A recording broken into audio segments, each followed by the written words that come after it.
ये पैनल है constant frequency control of DC series motor. इस पैनल के अंदर हमने एक half control bridge rectifier trainer लगाया हुआ है, जिसको हमने दो आउटपुट निकाल रखे हैं। यहाँ पे हमारी 220 वोल्ट एसी आ रही है और ये हमारा फायरिंग सर्किट है, जिससे हमारी दो गेट पल्स बाहर आ रही है। For connections, for ease of connections हमने इन सबको इंटरनली कनेक्ट किया हुआ है। ऊपर से हमें कोई कनेक्शन करने की ज़रूरत नहीं है। हमने इसको एज अ वेवफॉर्म छोड़ा हुआ है, so that you can see observe how the waveform is affecting with the change in the firing pulse. जो डीसी का आउटपुट आ रहा है वो यहाँ पे आ रहा है।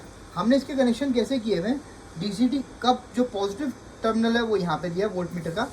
उसके बाद जो इसका पॉजिटिव यहाँ से जो आ रहा है उसको फिर हमने दिया करंट मीटर के अंदर, और करंट मीटर का जो दूसरा एंड आ रहा है उसको हमने दिया है इस मोटर के टर्मिनल के ऊपर। मोटर है, मोटर से दो टर्मिनल में आउटपुट आ रहा है। एक है ए और एक दूसरा एंड है कॉइल का डबल है, वो हमने मोटर का लगा दिया है। और अब जो एफ है उसको ग्राउंड करने के लिए हमने इससे दे दिया है। अब इस पे हम वो देख पाएंगे, इसे ग्राउंडिंग मिलेगी तभी ये वोल्टमीटर करंट मीटर वर्क करेगा। सबसे पहले हम इसको बेसिक वर्क करके देखते हैं।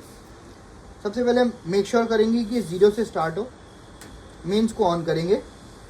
मेंस को ऑन करने के बाद हम इसको धीरे धीरे बढ़ाएंगे। जब हम इसको बढ़ाएंगे तो हमारी फायरिंग पल्स चेंज होगी और फायरिंग पल्स यहाँ पे इंडिकेट होगी कि फायरिंग पल्स हमारी आ रही है। हम इसको सेट करेंगे अराउंड 200 पे, क्योंकि ये 2800 आरपीएम की मोटर है तो 200 आरपीएम तक पे ठीक दिखाएगी। अब ये इसका वर्क कर रही है, ये हमारी मोटर एकदम वर्क कर रही है। अब जब हम इसमें करंट डालेंगे, देख सकते हैं आप, करंट डालने पे, लोड डालने पे करंट बढ़ रहा है। अब हम अगला काम करते हैं जो कि इम्पोर्टेंट है, वो है वेवफॉर्म को स्टडी करना।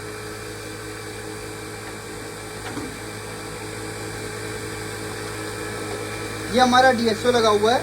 सबसे पहले हमारी एसी इनपुट आ रही है, ये हमारी एसी इनपुट आ रही है। इस एसी इनपुट को हमने जीरो क्रॉसिंग डिटेक्टर से इसकी पल्स में जनरेट किया, ये आ गया। उसके नेक्स्ट पॉइंट जो है, इससे हमने रैम जनरेट करी है, रैम जिसमें इसकी पल्सेस दिखेंगी। ये रही पल्सेस हमारी। जो नेक्स्ट पार्ट है, इसमें हमारी जैसे जैसे हमारी फायरिंग पल्स चेंज होगी, हमारी इसकी विड्थ कम और ज़्यादा होगी। जैसा कि मैं अब आपको करके दिखाता हूँ।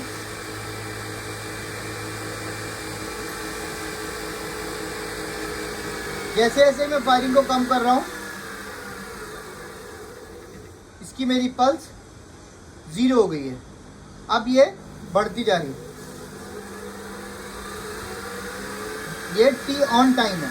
अब फाइनली जो मेरे आफ्टर द पल्स एम्पलीफायर है वो सेम चीज़ है, बट इस पल्स एम्पलीफायर के बाद का ग्राउंड चेंज हो जाता है। मैंने इसको यहाँ लगा दिया। नाउ यू कैन सी कि जो इसको ऑन टाइम है उसकी विड्थ,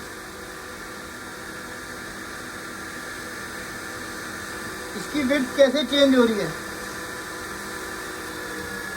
अब मैंने इसे कम किया तो मेरी इसकी विड्थ जो है छोटी हो गई है। अब जब मैं इसे बढ़ाऊंगा तो मेरी ऑन टाइम बढ़ता जाएगा।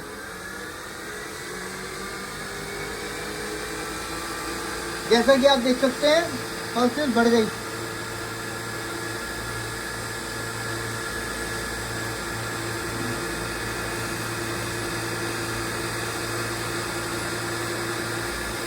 ये बढ़ रही है। सिग्नल की फ्रीक्वेंसी चेंज नहीं हो रही है, बट जिस पल्सेस में फायरिंग हो रही है वो बढ़ती जा रही है। ये देखिए,